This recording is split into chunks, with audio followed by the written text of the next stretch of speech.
Well, for the second straight day, 49ers quarterback Brock Purdy was back at practice. Purdy recovering from both toe and shoulder injuries suffered during San Francisco's season-opening win over the Seahawks.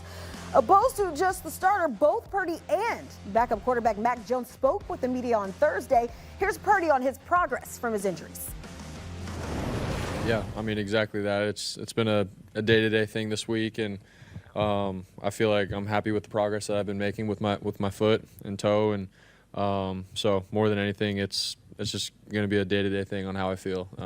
Nothing really more to that. So definitely just got to see, come game time, how I feel. It's not obviously I want to play every game, dude. Like I want to be out there.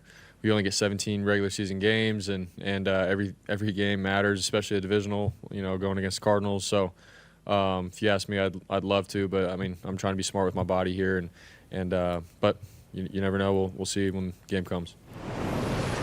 We're back joined by Emory Hunt, the two-time champ Bryant McFadden, and Kyle Shanahan did say this week there is a chance Brock Purdy could be back under center after originally being expected to miss multiple weeks. He was a limited participant the last 2 days, but just BMAC, when you look at this recent string of events, Brock Purdy saying he wants to be smart, he's taking this day to day. How do you see this playing out on Sunday? I think they need to be overly cautious with their star quarterback in Brock Purdy, and here's why. You're 2-0, right? And one of your victories came against a divisional foe. So I don't necessarily want to say you're playing with house money, but you kind of are playing with house money, seeing where you're currently sitting with your overall win-loss record. And then when you just look around throughout the entire National Football League, we just saw what happened to Joe Burrow, right? Seeing that he is potentially out until late December.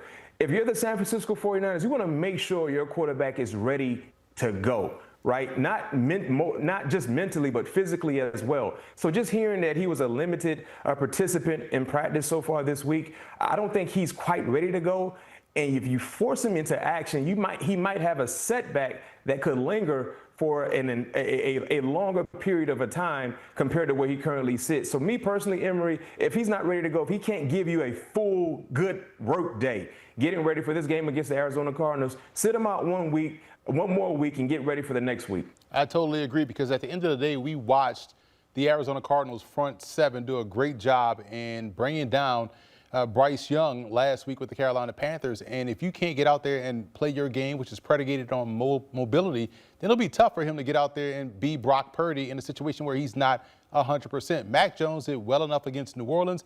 I can expect him to do the same thing, if not a little bit better, against Arizona. You can kind of take this week off, get him fully healthy, because again, yeah, we're seeing him doing limited practice with no pads on, just a helmet or whatnot and shells. This is different than in an actual football game in a divisional opponent where they're going to get after you and try to make you not play for the rest of the season. I would say sit this one out. I think, and especially considering the game that Mac Jones had, statistically one of the best games of his career, I think you roll with what's working. Well, meanwhile, preparation for the Jake Browning era continues in Cincinnati. Browning will be the Bengals starter while Joe Burrow recovers from turf toe.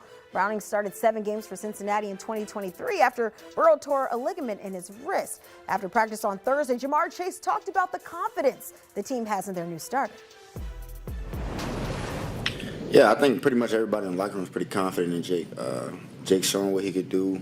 He's been here for the past couple years, and he's been doing his job when he's been called on. He's won tough games for us in bad positions, so he's found his way to dig himself out the hole. How does that feel not having Joe around?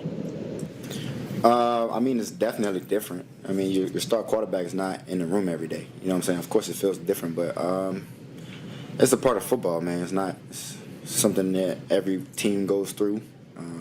Unfortunately, not everybody going through what we're going through, but everybody go through the same thing. It's just about how you react to it and how you adjust to the situation. Okay, well, obviously his wideout, plenty of confidence in Jake Browning, but Emory, where's your confidence level? It's right there. I have confidence in Jake Browning. He's 4-3 as a starter in Cincinnati. He has the confidence of the team, and he has confidence against this opponent who he got cut by, and let them know that, hey, you shouldn't have cut me. This is what you get for cutting me. We always seen that clip where he was screaming on the sideline. So I like him going into this matchup against the Minnesota Vikings. And you see right there, 4-3 as a starter, 72% completion percentage.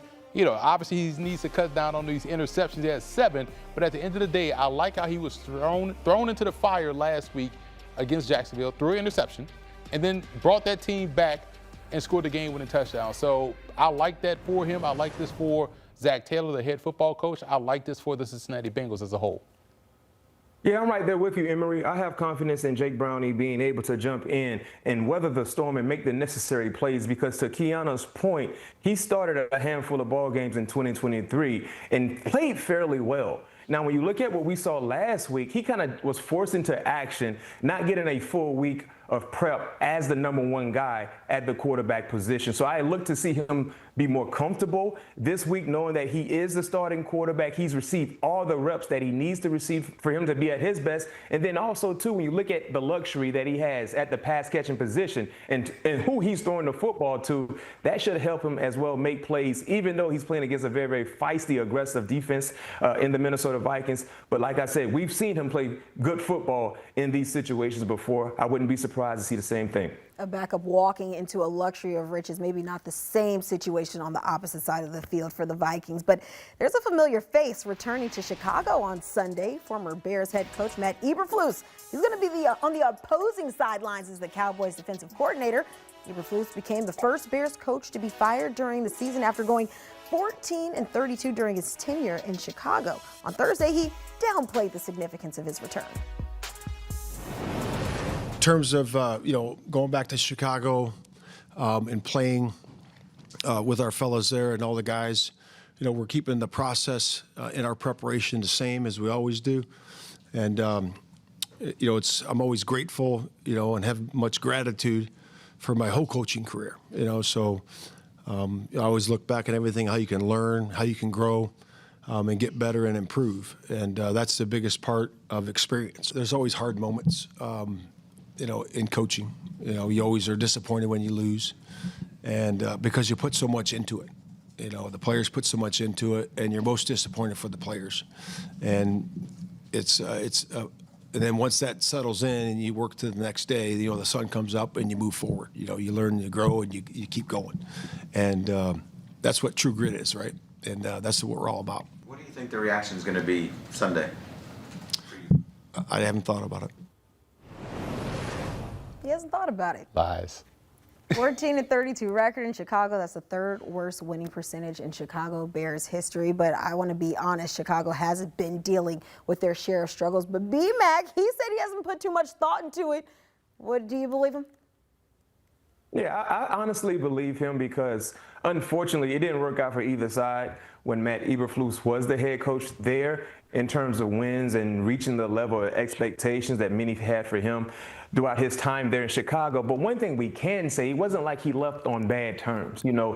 From everything that I've heard while he was there in Chicago, he's a stand-up guy, well-liked in the media, well-liked in the city. He just didn't win ball games, and that's the nature of coaching in the National Football League. When you don't win enough ball games, they will find a way to replace you, and he understands that. But I do believe he's not concerned about how he will be received. He's just wanting to put together a great game plan for his defense to get the necessary stops for them to be in a position to beat the Chicago Bears. And if you're the Chicago Bears fans, I think that's the last thing you're worried about anyway. Matt Eberflus, that's the past. Now it's about trying to find a way to play winning football so you can have a reason to have a good Monday, because they have had bad Mondays since the NFL season has started because they're 0-2.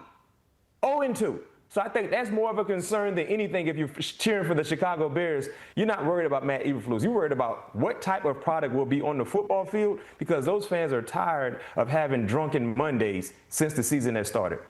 He's lucky he's the defensive coordinator and not the head coach, because they're not going to boo the defensive coordinator, at least to the extent that you think they're going to boo him. Now, they'll boo him when he shows up on the Jumbotron, and if the stadium videographer is doing his just job, you'll have him on the Jumbotron a lot, right? But he won't get booed as if he was the head coach or the opposing starting quarterback. His focus is to make sure his defense doesn't put on another performance like we saw last week against the New York Giants, because if we're being completely honest and looking at this personnel that the Bears have, they have better personnel at the receiver position, at tight end, and in the backfield than the New York Giants. So the potential is there for them to put up 60 points. So it's up to Eberflus to make sure it's about a good 10, and then he'll have the last laugh. All right, the focus not so much on who the defensive coordinator is. It's about getting in the win column for the Bears. Fellas, as always, appreciate the insight. Thank you.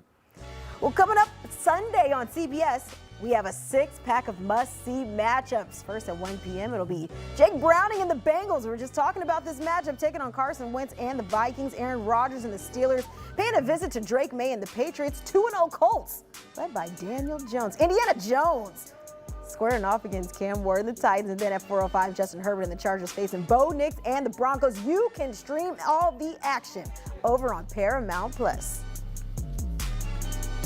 But before we get to Sundays, we got to get to Thursdays. Currently out at Orchard Park, it's the Dolphins who got on the board first, up 7-0. An opening drive started off with good field position after a kick return, a 10-play, 47-yard drive that finished in a 2-yard touchdown by Ollie Gordon to get the Fins on the board. Buffalo starting their opening drive. Don't worry, we will have you covered when this game goes final. The analysis, the highlights, everything you want, everything you need, right here on CBS Sports HQ.